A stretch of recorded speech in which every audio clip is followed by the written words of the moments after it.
So the worst possible news came out for the Dallas Mavericks the other day with Kyrie Irving tearing his ACL and basically being ruled out for the rest of the season. He's probably on a year and a half timeline coming back, maybe even 2 years coming back before we see even any signs of Kyrie Irving that we knew on the basketball court. Torn ACLs are difficult to come back with especially on the knee that he had surgery on early on in his career. Just unfortunate, and I think he's playing the most minutes in the NBA this season, which is also insane. So looking at it from that standpoint, this is an utter disaster for the Dallas Mavericks. You trade Luka Doncic in a trade that still doesn't make any sense. You had a 10-year window with Luka Doncic, and you guys microwaved it to a 2 or 3 year window with Kyrie Irving, Anthony Davis, and whatever potential moves that you can make in the offseason. The first game Anthony Davis plays, he gets hurt. A month later, Kyrie Irving gets hurt, and he's out for the season. Where do you go as a franchise? You traded for Caleb Martin. You traded Quentin Grimes, who's taking off in Philly right now. He had a 44-point game last week. Caleb Martin has not suited up for the Dallas Mavericks.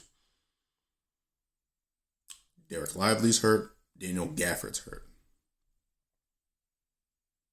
I don't know what to say about this. And everyone who's defending this Luka Doncic trade, it just looks worse and worse and worse by the day for the Dallas Mavericks.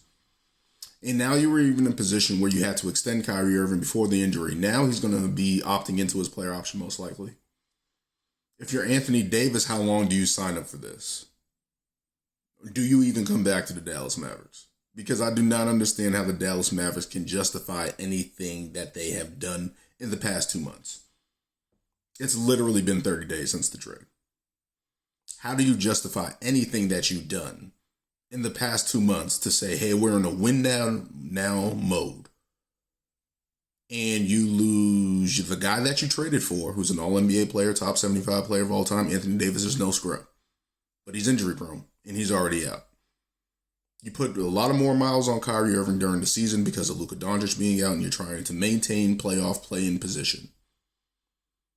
That wear and tear on him, all that him being the only ball handler on the team, now he's out.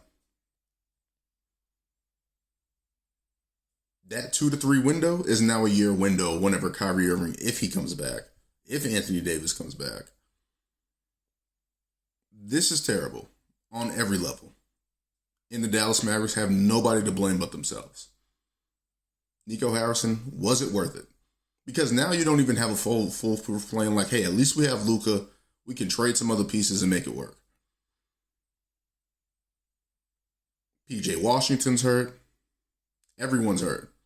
So where do you go from here going forward? Just run it back next season when Kyrie Irving's not going to be there, yet he's taking up spots on your roster? Anthony Davis is going to be playing with 3 other bigs and hopefully whatever Max Christie and PJ Washington. Hope it was worth it. I hope you guys can. And then they announced that they're raising ticket prices 8% next year. So Mavericks fans, have fun with that.